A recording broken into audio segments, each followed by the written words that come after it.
Vandag vier ons Hemelvaart. Dis 'n groot dag. Jare gelede het ons selfs 'n vakansiedag gehad op Hemelvaart.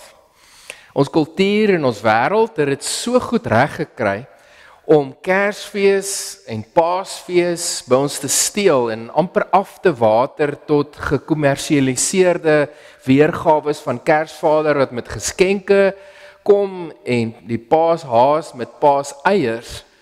Maar Hemelvaart is iets wat ek dink vir ons nog kosbaar moet wees en hulle nie by ons kan steel nie. En daarom glo ek, ons moet dit nog steeds aanhou vier elke jaar.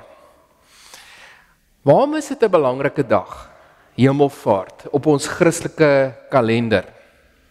Dis presies 40 dae vandat Jesus opgestaan het uit die dood uit op die Sondag. En dan is dit 10 dae voor Pinksterdag, waar die Heilige Gees uitgestort is. Hoekom dit belangrik is omdat dit vir ons wys dat Jesus die finale oorwinning behaal het. En dat as daar ooit twyfel was en bestaan het in die mense wat saam met hulle in daai tyd geleef het, dat Jesus werklik was, hoe hy gesê het hy was, is hierdie twyfel finaal besweer met Hemelvaart. Daar was getuies gewees, mense wat gesien het hoe Jesus opgevaar het. Hy was God wat mens geword het en tussen ons hier op aarde kom woon het en ten volle mens was. En dan het hy weer God geword om opgeneem te word in die hemel en daar vir ons 'n plek gereed te maak wanneer ons eendag saam met hom is. Ek hou nogal van hierdie woorde van 'n dame met die naam van Barbara Taylor, wat die volgende gesê het.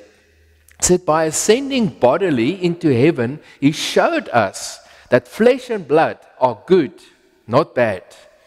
That they are good enough for Jesus, good enough for heaven, good enough for God.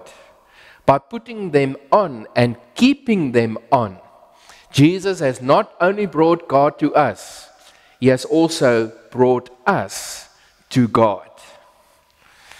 En dan Jesus se wonderlike belofte wat hy vir ons gee daar in Johannes 14. Wanneer Jesus vir ons daar beloof en hy sê ek het gegaan om vir julle 'n plek gereed te maak. En ek kom terug en ek sal julle na my toe neem sodat julle ook kan wees waar ek is. Ongelooflike belofte dat ons eendag saam met Jesus in die hemel gaan wees. Jesus se aardse missie is met sy hemelvaart ten volle voltooi gewees. Nie net het hy gesê, het hy gewys wie hy gesê het hy was, is werklik waar nie. Hy het dit ook vir ons moontlik gemaak, wat hier op aarde leef, as God se skepsels, God se kinders, om eendag weer saam met hom in die hemel te wees. En sonder dat Jesus hierdie plek vir ons gereed gaan maak het in die hemel, sou dit vir ons nog steeds by 'n plek gebring het waar ons offers moes bring, waar ons soos in die Ou Testament moes probeer het van ons kant af om goed genoeg te leef. Maar Jesus het daai offer vir ons bereik.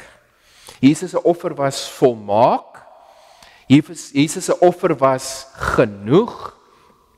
En Jesus het dit vir ons moontlik gemaak, het die weg gebaan, sodat ons eendag saam met hom daar in die hemel kan fees vier.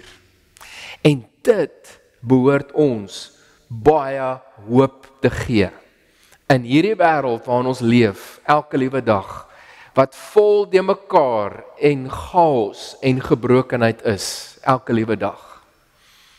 Maar die hemelvaart herinner ons ook, dat ons is nou Jesus se verteenwoordigers hier op aarde. Ons is nou die vlees en bloed, die mense, wat God moet verteenwoordig hier op aarde. En daarvoor het hy vir ons sy gees, die Heilige Gees gegee, om ons te help met hierdie taak. Want ons kan dit nie op ons eie doen nie. As verteenwoordigers van God, het ons nou 'n opdrag. En hierdie opdrag wat ons moet uitleef, terwyl ons nog hier op aarde is iets wat eintlik enige persoonlike ambisie in ons lewe moet oorheers.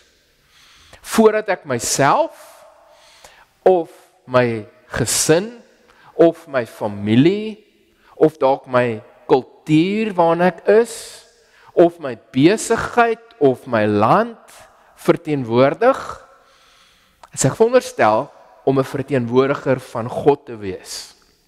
Hier op aarde, ek moet Jesus se werk hier op aarde doen. Ek moet mense van hom vertel. Ek moet 'n lewe leef, soos wat hy 'n lewe geleef het hier op aarde, wat mense na God toe trek, wat mense uitnooi om ook na God toe te gaan. 'n Lewe met hoop, nie net gewone hoop nie, ewige hoop, en 'n lewe met betekenis.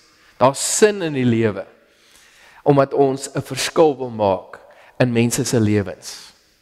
So kortom, as ons vandag Hemelvaart vier, is dit vir my 'n viering van geloof, van hoop, van triomf, dat Jesus finaal alles oorwin het, en dat ons 'n opdrag ontvang het van hom af, om hom te verteenwoordig hier op aarde, en die evangelie aan ander mense te moet bring.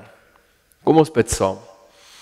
Hemelvader, dankie, dat ons vandag Hemelvaart vier, en ons kan terugdink aan Jesus, wat sy finale opdrag hier op aarde voltooi het. Maar ook, dat ons nou die draers van God moet wees, die verteenwoordigers van God moet wees, en dat ons hierdie belangrike taak gekry het van Jesus af, dat ons sy werk moet voortsit.